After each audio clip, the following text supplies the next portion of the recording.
မဲစိတ်မှာတော့ဒီ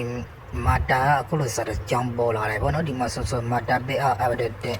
import to စတဲ့အနေဆိုပြီးတော့ဗောနော်အဲ့လိုစာကြောင်းတစ်ကြောင်းပေါ်လာတယ်အဲ့လိုစာကြောင်းတစ်ကြောင်းပေါ်လာတာဖြစ်တဲ့အတွက်ဒီမှာဆိုလို့ရှိရင်လေ update တဲ့ import to စတဲ့အနေဆိုပြီးတော့ဒီ update လောက်ရမယ်ဗောနော်တက်ဖောင်ဖြည့်ရမယ်နောက်ပြီးတော့ဒီဘန်ကတ်တွေဖြည့်ရမယ်လို့ဆိုတော့တာဖြစ်ပါတယ်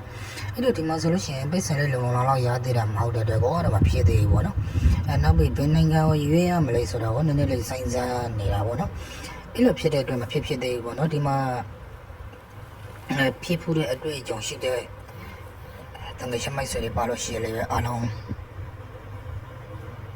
ကွာမဘေးခလို့ရပါတယ်ဗျအဲ့လိုဆိုလို့ရှိရင်ဒီမှာဆိုလို့ရှိရင်ဒီမာတာကနေပြီးတော့ဒီလို message တစ်ဆောင်ပိတ်ဆိုင်ရနေတဲ့လူတွေကတော့ရဖို့မလို့ထင်တယ်ဗောနော်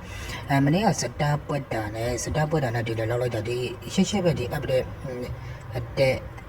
import to start အနေဆိုပြီးတော့လာပေါ်တယ်ဗောနော်အဲ့မှာဆိုလို့ရှိရင်လည်းပဲဒီဘက်ကနေပြီးတော့ပြန်ပြီးဝင်ကြည့်လိုက်လို့ရှိရင်လည်းပဲဒီမှာဆိုလို့ရှိရင်စာသားအရင်ပေါ်လာနဲ့မတူဘူးဗောနော်ဒီ monetization ပေးအောင်ဆိုတာ market and overview also your and translation ဆိုတော့ပေါ်တယ်ဒီ pancake ရှိဖို့အတွက်ဗောနော် pancake ရှိဖို့အတွက်စာသားနည်းနည်းလေးပြောင်းသွားတာမျိုးတွေ့ရတယ်ဒီစာသားအနေနဲ့ပြောင်းပြီးတော့တို့ရှင်းလိုက်တယ်ဗောနော်ဆလိုရတော့ဒါဒီအကပိတ်ဆိုင်ရနေပြီမင်းငွေဖြည့်လို့ရပြီဆိုတဲ့သဘောမျိုးဗောနော်နောက်ပြီးလို့ရှိရင်ဒီမှာဆိုလို့ရှိရင်လေဒီ grow your business with edit ဆိုရပါတယ်ဗောနော်ဒါကတော့ဒီဘောပေါ်နဲ့အတူတူဗောနော်ဒီ grow your business with edit ဆိုတာတော့ဘောပေါ်နဲ့အတူတူပဲဖြစ်ပါတယ်ဗာမထူဘူးဗောနော်တကယ်လို့ဒါကိုလောက်လိုက်လို့ရှိရင်လည်းပဲဒီဘောပေါ်နဲ့အတူတူပဲဗောနော်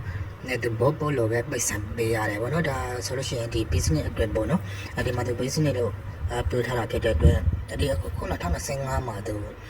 ဒီ icon ရှင်းလိုက်တဲ့ပုံမျိုးမှာရှိရဲအဲ့ဒီဟိုဘက်မှာဆိုလို့ရှိရင်တော့ဘောပေါ်ဗောနော်ဒီဘက်မှာဆိုလို့ရှိရင်တော့ဒီမှာ grow your business with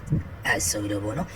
အဲ့လိုပုံစံမျိုးနဲ့ရှင်းထားတာမျိုးလည်းပဲတွေ့ရတယ်ဒါကတော့ဒီ2025မှာပေါ်လာတာဗောနော်နောက်ပြီးဒီမှာဆိုလို့ရှိရင် O ရဲ့ pay out ရဲ့ and ရဲ့ပါတယ်ဗောနော်